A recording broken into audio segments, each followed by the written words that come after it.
এই শোনো, চ্যানেলটি সাবস্ক্রাইব করে ঘন্টাটি বাজিয়ে দিও কেমন।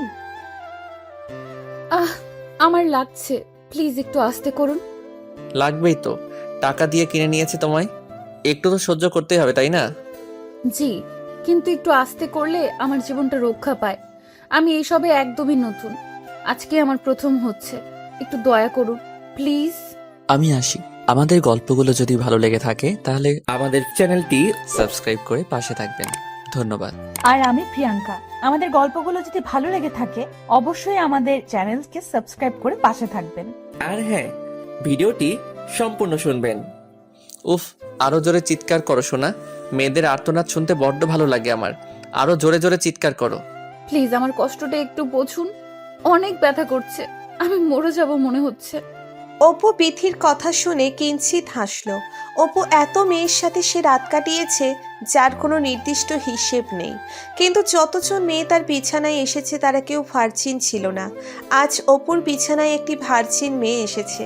অপুকে উদ্দেশ্য করে মেয়েটি কান্না করে করে কথাগুলো বলছে, কিন্তু তাতে অপুর কিছু চাই আসে না। অপু নিচের সামনে কোনো লোভনীয় খাবার আছে, এইভাবে মেয়েটিকে কুড়ে কুড়ে খেতে লাগলো। অপুর পরিচয় বলতে হলে অপু একটা মাফিয়া গ্যাংয়ের পার্মানেন্ট সদস্য। অপু নিজের শারীরিক চাহিদা পূরণ করার জন্য প্রায় সময় সুন্দরী সুন্দরী নারীদের নিজের বিছানায় নিয়ে আসে। এটা অপুর একটা অভ্যেস। নতুন নতুন শরীর না পেরে অপুর মন ভরে না। অপুর পরিবার বলতে কেউ নেই। ছোট্টবেলায় অপুর বাবা প্রতিনিয়ত অন্য নারীদের প্রতি আসক্ত ছিল এবং কয়েকটা পর্যায়ে অপুর মাও অপুর বাবা ও অপুকে ছেড়ে অন্য একজনের সাথে চলে যায়। অপু সেই ছোট্টবেলা থেকে সমাজের থেকে ছিটকে পড়ে এবং নানা ধরনের অসামাজিক কাজে নিজেকে জড়িয়ে ফেলে। চলতে চলতে অপু একটা মাফিয়া গ্যাংয়ের সাথে যুক্ত হয়ে যায়। তারপর থেকে অপুর এই নোংরা খেলা শুরু হয়। অপু নিজের সমস্ত ইচ্ছে পূরণ করে নিল মেয়েটির থেকে। অপুর কাজ শেষ হতেই অপু বিথির উপর থেকে সরে যায়। অপু একটা রাক্ষসে হাসি দিয়ে বিথির দিকে তাকিয়ে বলল, উফ, এত মজা দিয়েছো শোনা তুমি। আজ অব্দি এত শান্তি কেউ দিতে পারিনি আমায়। অপুর কথার বিপরীতে বিথি কোনো শব্দ করল না, শুধুমাত্র নিজের চোখের কোণ থেকে নোনা জলের বিন্দুটা মুছে নিয়ে নিজের উন্মুক্ত শরীরটা চাদর দিয়ে ঢেকে দিল। অপু বিথির উদ্দেশ্যে আবারও বলতে লাগলো, কি হলো, মন খারাপ কেন? হাসো একটু। স্যার আমার টাকাটা দিয়ে দিন, আমি বাড়ি যাব। ও, তোমার এত তাড়াতাড়ি কিসের? সবে মাত্র একটা শেষ হলো, আরো অনেকবার করতে হবে তো। ওয়েট, একটু অপেক্ষা করো, আমি ফ্রেশ হয়ে আসছি। অপু কথাটা শেষ করতেই বিথির সামনে থেকে চলে যায় ফ্রেশ হতে। বিথি নিজের মনের মধ্যে থাকা কষ্টটা কারোর সাথে শেয়ার করতে পারছে না, করবেই বা কেমন করে। আজ সে বাধ্য হয়ে এখানে এসেছে নিজের দেহকে বিক্রি করার জন্য। বিথির বাবা অসুস্থ হয়ে মৃত্যুর সাথে লড়াই করছে। বাবাকে সুস্থ করতেই বিথিকে নিজের শরীর বিলিয়ে দিতে হচ্ছে। গতকাল বিথিকে কোনোভাবে দেখে ফেলেছিল অপু। বিথিকে দেখে অপু তার লোকদের বলে আফরকে এক রাতের জন্য তার কাছে আসতে। বিথির প্রচুর টাকার প্রয়োজন ছিল, তাই সে বাধ্য হয়ে অপুর প্রস্তাবে রাজি হয়। বিথি পেছনের কথা ভাবতেই রুমে অপু চলে আসে। অপু এসে পুনরায় বিথির পথে শারীরিক সম্পর্কে জড়িয়ে পড়ে। অপু সকালে ঘুম থেকে উঠতেই দেখতে পায় বিথি তার পাশে নেই। অপু বিথিকে না দেখতে পেয়ে একটু অবাক হলো। অপু টেবিলের উপর তাকিয়ে দেখল টেবিলের উপর রাখা মোটা অঙ্কের চেক পেপারটা নেই। তার মানে বিথি চেক নিয়ে চলে গেছে। অপুর কাছে এই ঘটনা নতুন নয়, কারণ এর আগেও অনেক মেয়ে তার কাছে নিজেকে বিলিয়ে দিয়ে চেক নিয়ে চলে গেছে। কিন্তু সবাই তো যাবার আগে অপুকে ডেকে যায়, কিন্তু এই মেয়েটা এমন কেন? কথাটা বেশ ভাবালো অপুকে। ওইদিকে বিথি চেক নিয়ে দ্রুত হাসপাতালে চলে যায়। বিথি হাসপাতালে আসতেই বিথির মা বিথিকে উদ্দেশ্য করে বলে, কি রে, এতক্ষণ কোথায় ছিলি? সারা রাত তোর কোনো খবর নেই? জানিস তোর বাবাকে ওরা কেবিন থেকে বের করে দিয়েছে। টাকা ছাড়া কেবিনে রাখবে না ওরা। তোর বাবাকে মনে হয় না আর বাঁচাতে পারবো। মায়ের কথা শেষ হতেই বিথি দৌড়ে ছুটে যায় তার বাবার কাছে। বাবার কাছে আসতেই বিথি দেখতে পায় তার বাবা বড় বড় নিঃশ্বাস ফেলছে। বাবার অবস্থা দেখে বিথি কেঁদে উঠল। নিজের সব থেকে দামি জিনিস, নিজের সম্মান বিক্রি করেও তার বাবাকে বাঁচাতে পারবে না। কথাটা ভাবতেই বিথির বুকটা কেঁপে উঠল। বিথি পেছন ফিরে তার মাকে কাঁদতে দেখে চিৎকার করে বলে উঠল, কাঁদছো কেন মা? বাবার কিচ্ছু হতে দিব না আমি। লক্ষ্যের শেষ প্রান্তে এসে আমি হেরে যাব, এটা সম্ভব নয়। এখনই বাবার চিকিৎসা শুরু হবে। বিথি কথাটা শেষ করতেই দৌড়ে চলে যায় রিসেপশনে। রিসেপশনে গিয়ে বিথি টাকা জমা করে দেয় বাবার অপারেশনের জন্য। বিথি টাকা জমা দিতেই ডক্টররা বিথির বাবার অপারেশন শুরু করে। বিথির শরীরের ব্যথায় কোকিয়ে উঠছে বারবার। প্রচণ্ড ব্যথা হচ্ছে শরীরের মধ্যে। বারবার মনে পড়ছে কাল রাতের ঘটে যাওয়া ঘটনাটা। চোখ থেকে আপনা আপনি গড়িয়ে পড়তে থাকে জল। একটা মেয়ে হয়ে জন্মানো কতটা ভয়ানক অপরাধ সেটা এই কয়দিনের মধ্যেই ভালোই বুঝতে পেরেছে বিথি। একটা চাকরির জন্য কত না ছোটাছুটি করেছে সে, কিন্তু চাকরি তো দূরের কথা, সবাই বিথির শরীরের দাম জিজ্ঞেস করেছে। কেউ কেউ বিথিকে একটু আড়ালে কথা বলতে ঠেকে নিয়ে দিয়েছে ঘৃণ্য প্রস্তাব। বিথি তাদের কথা শুনে ধিক্কার দিতে দিতে চলে আসে নিচের বাড়ি।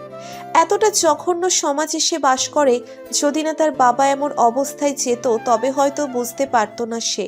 বিথি বাড়ি আসার পরে অপুরা লোকেরা এসে বিথিকে সেই একই প্রস্তাব দিল। বিথি সেই দিন হেসে ফেলেছিল, কারণ এই সমাজে ভদ্রতার আড়ালে থেকে নোংরামি না করে প্রকাশ্যে নোংরামি করা অনেক উত্তম। বিথিও টাকার প্রয়োজনে অপুর প্রস্তাবে সাদরে গ্রহণ করে। অতীতের কথা মনে করছে বিথি। ঠিক এমন সময় ডক্টর এসে জানায় তার বাবা এখন একটু উন্নতির পথে আছে। অল্প কিছুদিন পর তার বাবাকে রিলিজ করা হবে। বিথি ডক্টরের কথাই তেমন কোনো ভ্রুক্ষেপ দেখালো না। বিথি বাবাকে একটু দেখে তার মাকে বাবার কাছে রেখে নিজের বাড়ি চলে যায়। শরীরের মধ্যে অসহ্যকর যন্ত্রণা হচ্ছে, তাই সে বাড়ি যাবার সময় পেইন কিলার নিয়ে নিল সাথে করে। স্যার, আপনার কি মন খারাপ? কোনো কারণে আপনি কি ডিস্টার্ব? অপুর অ্যাসিস্ট্যান্ট মিস্টার জন অপুকে উদাস থেকে কথাটা বলল। অপু একটা মুচকি হাসি দিয়ে জনকে উদ্দেশ্য করে বলল, না, মন খারাপ না, কারণ আমি মানুষটাই খারাপ, আর খারাপ মানুষের মন কখনো ভালো থাকতে পারে না। Sorry sir. স্যার, আজ আপনার কি কিছু চাই? হুম, আর কোনো নারী চাই না আমি। আমার মাথায় একজন গেঁথে গেছে। জন, তুমি এখনই যাও, আর যেখান থেকে পারো গতকালকের মেয়েটাকে তুলে নিয়ে আসো আমার সামনে। আমি তাকে আবার আমার কাছে চাই। এখনই, মানে এখনই, নাও ইউ লিভ। অপুর আদেশ পেতেই জন দ্রুত অপুর সামনে থেকে চলে যায়। অপু নিজের কোমর থেকে পিস্তলটা বের করে পিস্তলের গায়ে হাত বোলাতে বোলাতে আপন মনে বলছে, আজ পর্যন্ত এত এত মেয়ের মধ্যে কোনো মেয়ে আমায় ঘায়েল করতে পারল না, অথচ তুমি একটি রাতের মধ্যে আমায় ঘায়েল করে দিয়েছ। এই মস্তিষ্ক কখনো কাউকে খুন করা ছাড়া কিছু ভাবেনি। আজ প্রথমবার মনে হচ্ছে তোমায় বেঁচে থাকতে দেখতে চাই এই মস্তিষ্ক। এই হাত সব সময় পিস্তল চালাতে অভ্যস্ত, কিন্তু এই প্রথমবার এই হাতজোড়া তোমায় জড়িয়ে ধরতে চাই। তবে কি আমি বদলে গেছি? আমি কি তোমার প্রেমে পড়ে গেছি? এটা কি আদৌ সম্ভব? আচ্ছা, আমি যদি তোমায় নিয়ে বাঁচতে চাই, একটা সুন্দর জীবন চাই, তবে কি তুমি সেটা দিবে? রাখবে তোমার পাশে সব সময় আমায়? কথাগুলো আপন মনে বলছে অপু। অপুর কথা শেষ হতেই একজন লোক এসে অপুকে উদ্দেশ্য করে কাঁপা কাঁপা গলায় বলতে লাগলো, স্যার, আপনার জন্য একটা ব্যাড নিউজ আছে। লোকটির কথা শুনে অপুর মনটা খারাপ হয়ে যায়। অপু একটু রাগ নিয়ে বলল, এই সময় তোমায় ব্যাড নিউজ নিয়ে আসতে হলো? বলো, কি হয়েছে? স্যার, আসলে হয়েছে কি, গতকাল আমাদের অস্ত্রের চালান আটক হয়েছে। আমাদের লোকজনদের গ্রেপ্তার করা হয়েছে। এখন কি হবে স্যার? এটা ব্যাড নিউজ নয়, এটা আমার জন্য গুড নিউজ। কারণ আমি নিজেই চেয়েছি আমার লোকদেরকে আটক করা হোক, কারণ আমি চাইতাম একটা নিরাপদ হয়ে। এখন প্রশাসন আমার হয়ে কাজ করবে। ওদের সাথে কন্ট্রাক্ট করো, আমি আজ বিকেলে ওদের সাথে মিটিং করব। অপু লোকটির দিকে দৃষ্টিপাত করতেই লোকটি দ্রুত চলে যায়। অপু একটা শান্তির নিঃশ্বাস ফেলল। এর মধ্যেই অপুর সামনে মাথা নিচু করে দাঁড়িয়ে জন বলল, স্যার। What happened? আমার জান পাখি কোথায়? সরি স্যার, উনি সাফ সাফ না করে দিয়েছে আমাদের সাথে আসতে, তাই আমরা। হোয়াট? ও কেন আসতে বারণ করেছে? তোমাকে ওকে নিয়ে আসতে বলেছি? জি স্যার, উনি আসতে না করাতেই আমরা ওনাকে কিডন্যাপ করে নিয়ে এসেছি। গুড, ওকে আমার রুমে নিয়ে এসো, গো। অপু বসা থেকে উঠে নিচের রুমে চলে যায়। ওইদিকে জন বিথিকে নিয়ে অপুর রুমে চলে আসে এবং বিথিকে অপুর রুমে দিয়ে চলে যায়। অপু বিথির কাছে এসে বিথিকে উদ্দেশ্য করে বলল, এই মেরি জান, কি হয়েছে তোমার? উফ, তুমি নিজের ইচ্ছেতে কেন আসলে না? তাই তো জোর করতে হলো। অপু কথাটা বলতে বলতে বিথির মুখে নিজের হাতে থাকা মদের বোতল থেকে কিছুটা মদ বিথির মুঠি ছিটকে দেয়। বিথির এতক্ষণ অজ্ঞান ছিল। মদের ফোঁটা মুখে পড়তেই বিথি নিজের চোখ মেলল। অপু বিথির চোখ খুলতে দেখে একটা আনন্দের হাসি দিল। বিথি অপুকে দেখে বেশ অবাক হয়ে যায়। প্রশ্নসূচক দৃষ্টিতে অপুর দিকে তাকিয়ে বলতে লাগলো, আপনি আর আপনি এখানে কেন? আমায় তুলে আনা হয়েছে কেন? কুল বেবি কুল, এত রাগ কেন? আমি তোমার এখানে নিয়ে এসেছি কিন্তু কেন? তোমায় দেখতে ইচ্ছে করেছে তাই, আর তোমার সাথে আমার কথা বলতে ইচ্ছে করছে, তাই তোমায় তুলে নিয়ে এসেছি। একটা নষ্ট এর সাথে আপনার কি কথা থাকতে পারে? আপনার কন্ট্রাক্ট মতো কাল রাতে আমি আপনার সব আবদার পূরণ করেছি, আর কোনো আবদার বাকি নেই। সো আমায় প্লিজ যেতে দিন। বিথির মুখে শব্দটা শুনে অপুর প্রচন্ড কষ্ট লাগলো। অপু নিজেও জানে না কেন তার এই কথাটাই কষ্ট হচ্ছে। অপু বিথির কথার বিপরীতে বলল, আচ্ছা বলো কি খাবে? আমরা আজ একসাথে লাঞ্চ করব। পাগল আপনি? মাথা ঠিক আছে আপনার? আমাকে এখানে নিয়ে এসে নাটক করা হচ্ছে। শুনুন মিস্টার, আমি কাল বাধ্য হয়েছি, তাই আপনার সাথে বিছানা শেয়ার করেছি। আপনি হয়তো অনেক মেয়েকে দেখেছেন, দয়া করে তাদের সাথে আমায় গুলিয়ে ফেলবেন না। আমার বাবার অপারেশনের টাকার প্রয়োজন ছিল, তাই। স্টপ, আমি জানি তোমার গল্প, আমায় কিছু বলতে হবে না। আমি খারাপ মানুষ, উফ মানুষ না, আমি একটা অমানুষ, কিন্তু আমার তোমায় এখন চাই। আমি তোমার সাথে থাকতে চাই, তোমায় একটু ভালোবাসতে চাই, আর তোমার থেকে অনেক অনেক ভালোবাসা চাই। বিশ্বাস করো আমি এমন লোক না, কাউকে ভালোবাসা আমার ডিকশনারিতে নাই, কিন্তু আজ আমি পরাস্ত। প্লিজ আমায় কষ্ট দিও না প্লিজ। অপুর কথা শুনে বিথি বেশ শব্দ করে হেসে ফেলল। গতকাল রাতের পরে কোনো নারীর কাছে ভালোবাসা আশা করা মিছক হাসি ছাড়া আর কিচ্ছু নয়। বিথি হাসি দিয়ে বলল, আপনার কি মনে হয় আমি আপনাকে ভালোবেসে আপনার পাশে থাকবো? অসম্ভব। আপনাদের মতো মানুষদের আমি ঘৃণা করি। ইচ্ছে তো করছে আপনাকে খুন করে ফেলি, কিন্তু আমি তা করব না। কারণ কাল যা হয়েছে সেটা আমার জন্য হয়েছে, আমি বাধ্য হয়েছি, তাই আপনার ডাকে সাড়া দিতে হয়েছে। অন্যথায় আপনার ডাকে সাড়া তো দূর, আপনার এই প্রস্তাবটা শুনে আমি আপনাকে কি যে করতাম আল্লাহ ভালো জানে। নেক্সট টাইম আপনাকে আমি দেখতে চাই না আমার সামনে। নিজের গল্পটা তো বলে দিলে বিথি, আমার গল্পটা কি শুনবে? আমি তো এমন ছিলাম না, আমিও তোমার মতো একটা মানুষের জন্ম নিয়েছি, কিন্তু এই সমাজ আমায় মানুষ থাকতে দেয়নি। অপু নিজের অতীতের সব কথা বিথিকে বলল। বিথি অপুর কথা শুনে নিশ্চুপ হয়ে যায়। কোনো কথা বলার সাহস করে উঠতে পারছে না সে। সত্যি একটা মানুষের খারাপ দিক দেখলে আমরা তাকে নিয়ে বিভিন্ন বিচার করে থাকি, কিন্তু কখনো তাদের অতীত নিয়ে জানতে চাই না। আর কারো অতীত নিয়ে জানার ইচ্ছেও আমাদের মধ্যে কাজ করে না। কথাগুলো ভাবতেই বিথি দেখল অপু বিথির দিকে এগিয়ে এসে বিথির দিকে নিচের পিস্তলটা ছুঁড়ে দিল। বিথি একটু অবাক হয়ে যায়। অপু বিথিকে উদ্দেশ্য করে বলল, এই নাও পিস্তল, এটা লোড করা আছে, তুমি শুধু হাতে নিয়ে ট্রিগারটা প্রেস করো, আর কিছু করতে হবে না। অপুর গল্প শেষ হয়ে যাবে, আমি মুক্তি চাই এই জীবন থেকে।